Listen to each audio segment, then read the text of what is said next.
ततो युद्धपरिश्रान्तं समरे चिन्तया स्थितं रावणं चाग्रतो दुष्ट्या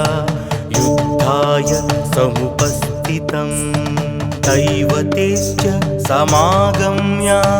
द्रष्टुमभ्यागतो रणम् उपागम्य भविद्राम मगस्त्यो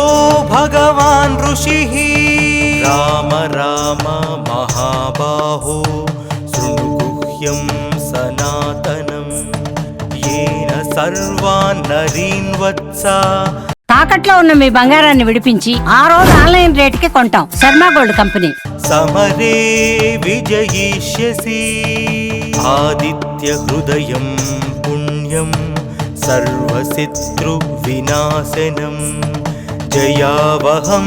జపే నిత్యమక్షయం పరమం శుభం సర్వమంగళమాంగళ్యం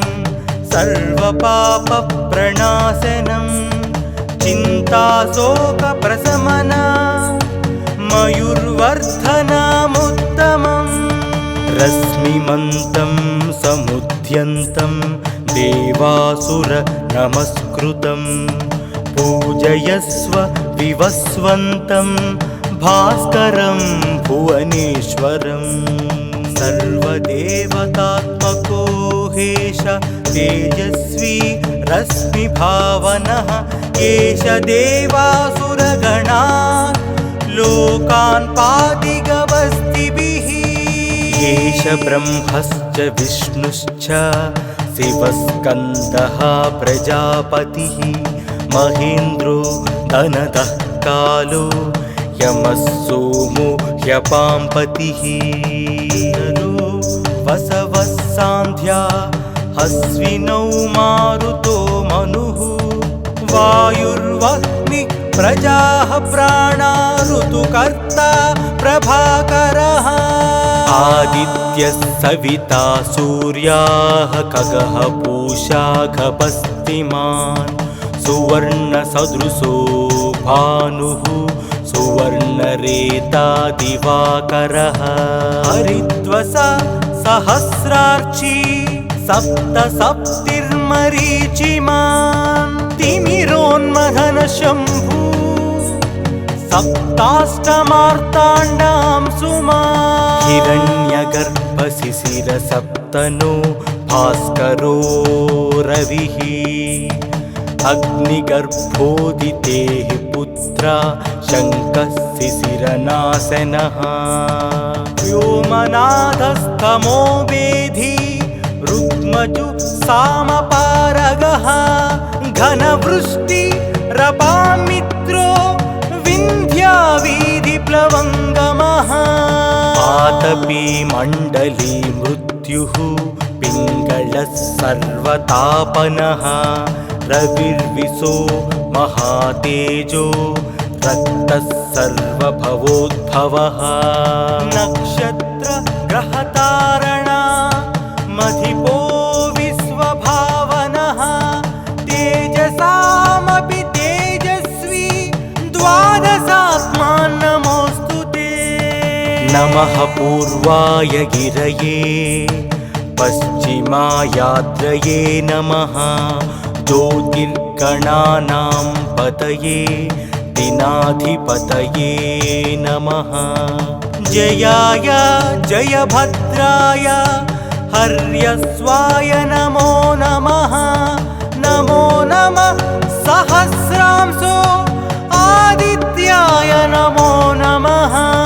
नमः उग्राय वीराय सारंगाय नमो नमः नमः पद्मप्रबोधाय मार्ताण्डाय नमो नमः ब्रह्मेशानाच्युतेशाय सूर्यायादित्यवर्चसे भास्वते सर्वभक्षाय रौद्राय वपुषे नमः तमोघ्नाय हिमघ्नाय शत्रुघ्नायामितात्मने कृतघ्नघ्नाय देवाय ज्योतिषां पतये नमः सप्तचामीकराभाय वह्नये विश्वकर्मणे नमस्तमोभिनिघ्नाय रवये लोकसाक्षिणे नासायत्येष वैभूतं तथैव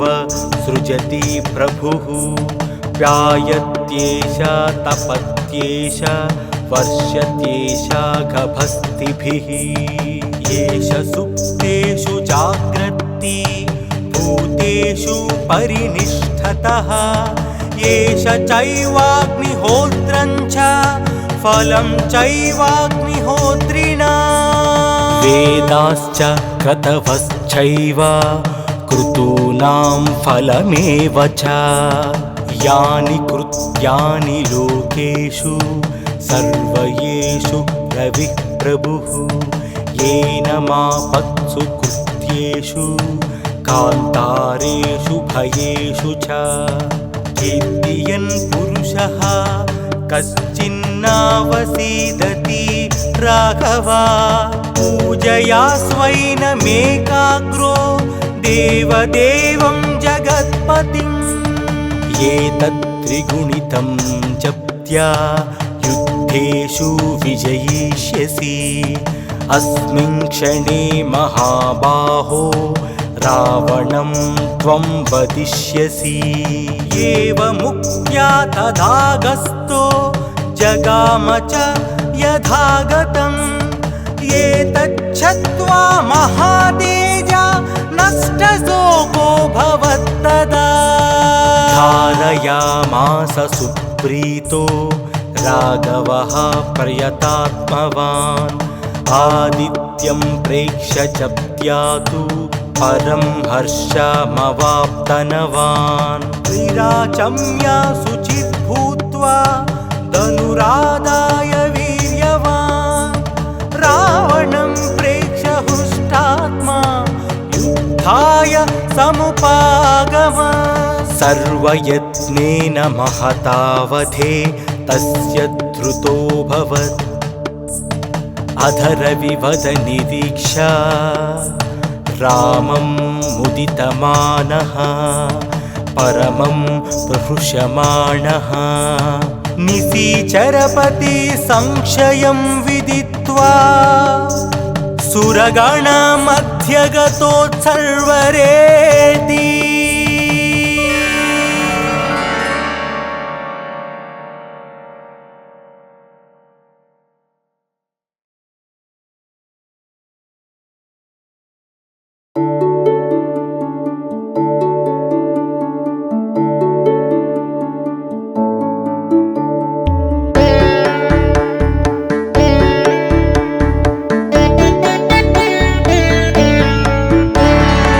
आदिदेव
శ్రీ సూర్యనారాయణ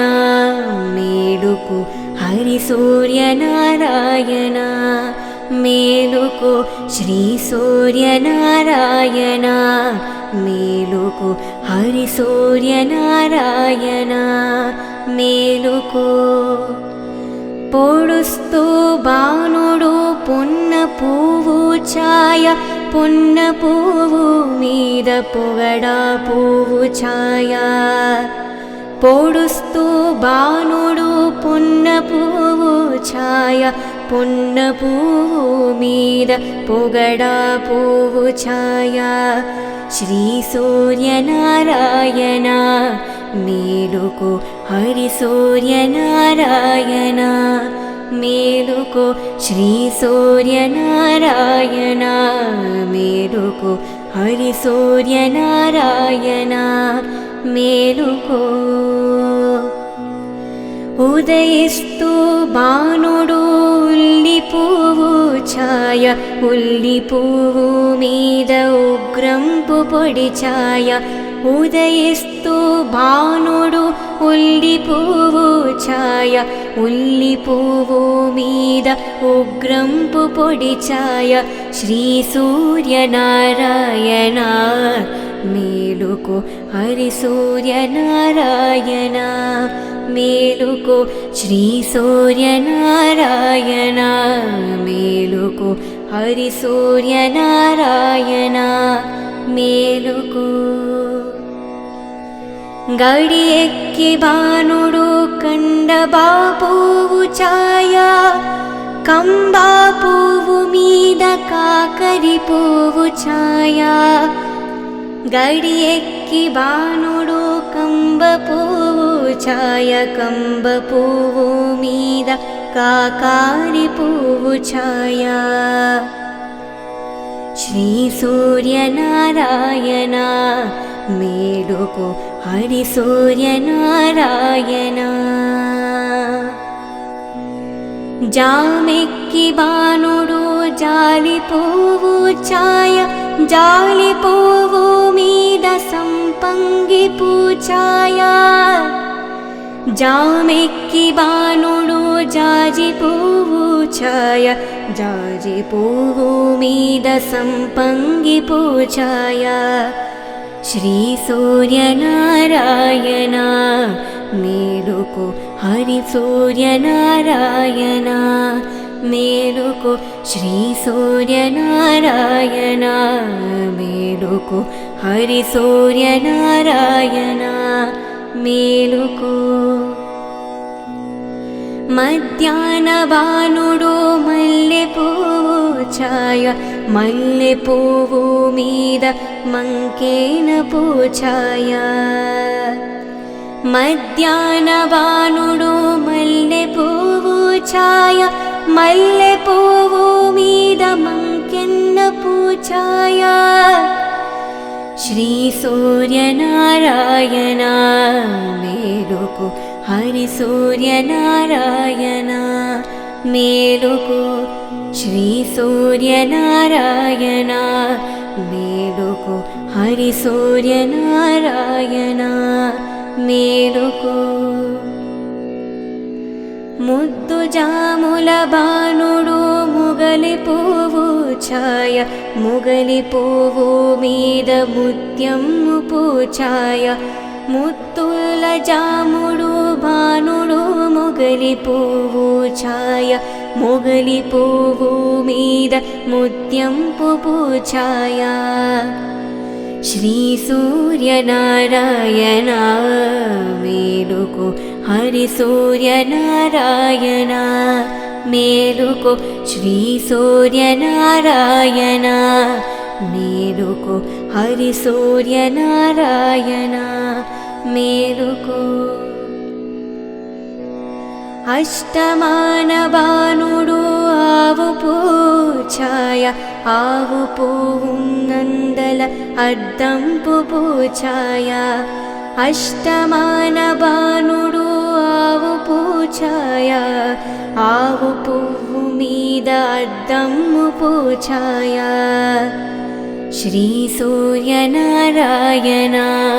मेलुको हरि सूर्यनारायण मेलुको श्री सूर्यनारायण मेलुको हरि सूर्यनारायण मेलुको वालुतो भानुडु वंपग पुव्वु छाय वंपग पुव्वु मीद वज्रम्मु पूछाय वालुतो भानुडु वंपग पुव्वु छाय वंपग पुव्वु मीद वज्रम्मु पोडिचाय श्री सूर्यनारायण मेलुको हरि सूर्यनारायण मेलुको श्री सूर्यनारायण मेलुको हरि सूर्यनारायण मेलुको गुंकुतो भानुडु गुम्मडि पुव्वु छाय गुम्मडि पुव्वु मीद कुंकुमु छाय गुंकुतो भानुडु गुम्मडि पुव्वु छाय गुम्मडि पुव्वु मीद कुंकुमु छाय श्री सूर्यनारायण मेलुको हरि सूर्यनारायण मेलुको श्री सूर्यनारायण मेलुको हरि सूर्यनारायण मेलुको श्री सूर्यनारायण मेलुको हरि सूर्यनारायण मेलुको श्री सूर्यनारायण मेलुको हरि सूर्यनारायण मेलुको हरि सूर्यनारायण मेलुको हरि सूर्यनारायण मेलुको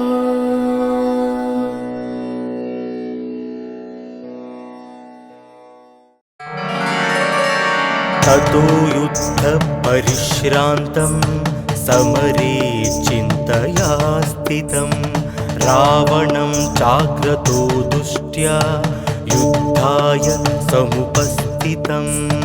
दैवतेश्च समागम्य द्रष्टुमभ्यागतो रणम् उपागम्य भविद्राम मगस्त्यो भगवान् ऋषिः राम राम महाबाहो शृणु गुह्यं सनातनं येन सर्वान् नरीन् वत्सा समरे विजयिष्यसि आदित्यहृदयं पुण्यं सर्वशत्रुविनाशनं जयावहं जपे नित्यमक्षयं परमं शुभं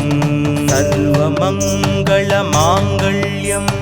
सर्वपापप्रणाशनं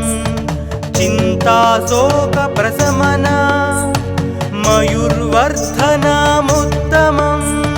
रश्मिमन्तं समुद्यन्तं देवासुर नमस्कृतं पूजयस्व विवस्वन्तं भास्करं भुवनेश्वरं सर्वदेवतात्मको हेश तेजस्वी रश्मिभावनः एष देवासुरगणा लोकान् पादिगवस्तिभिः एष ब्रह्मश्च विष्णुश्च शिवस्कन्दः प्रजापतिः महेन्द्रो धनदः कालो यमः सोमो ह्यपाम्पतिः वसवः सान्ध्या हस्विनौ मारुतो मनुः वायुर्वह्निः प्रजाः प्राणा ऋतुकर्ता प्रभाकरः आदित्यः सविता सूर्याः खगः पूषा खपस्तिमान् सुवर्णसदृशो भानुः सुवर्णरेता दिवाकरः हरिद्वसा सहस्रार्ची सप्तसप्तिर्मरीचिमान् तिमिरोन्मथन शम्भु सप्ताष्टमार्ताण्डां सुमा हिरण्यगर्भशिशिरसप्तनो भास्करो रविः अग्निगर्भोदितेः पुत्रा शङ्कः शिशिरनाशनः व्योमनाथस्तमो वेधी रुग्मजु सामपारगः घनवृष्टिरपामित्रो विन्ध्यावीधिप्लवङ्गमः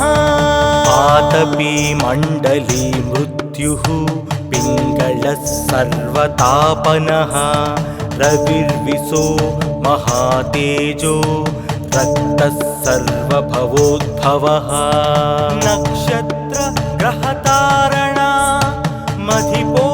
विश्वभावनः तेजसामपि तेजस्वी द्वादशात्मान् नमोऽस्तु ते नमः पूर्वाय गिरये पश्चिमायाद्रये नमः ज्योतिर्गणानां पतये दिनाधिपतये नमः जयाय जयभद्राय हर्यस्वाय नमो नमः नमो नमः सहस्रांशो आदित्याय नमो नमः नमः उग्राय वीराय सारंगाय नमो नमः नमः पद्मप्रबोधाय मार्ताण्डाय नमो नमः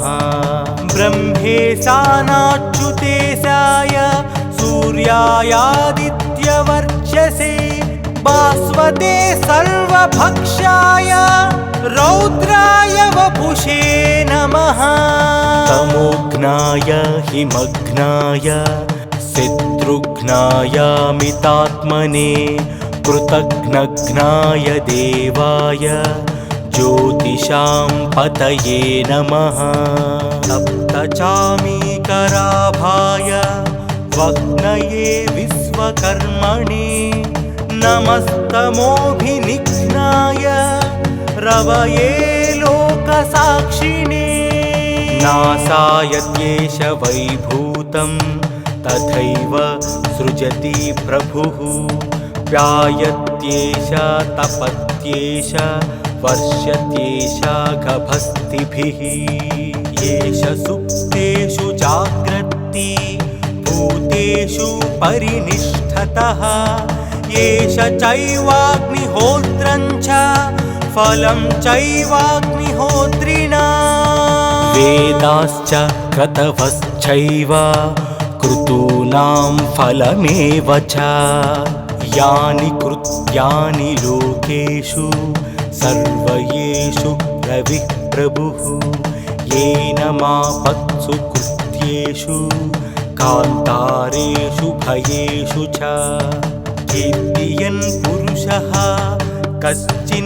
कश्चिन्नावसीदति राघवा पूजया स्वैनमेकाग्रो देवदेवं जगत्पतिम् एतत्त्रिगुणितं जप्त्या युद्धेषु विजयिष्यसि अस्मिन् क्षणे महाबाहो रावणं त्वं वदिष्यसि एवमुक्त्या तदागस्तो जगाम च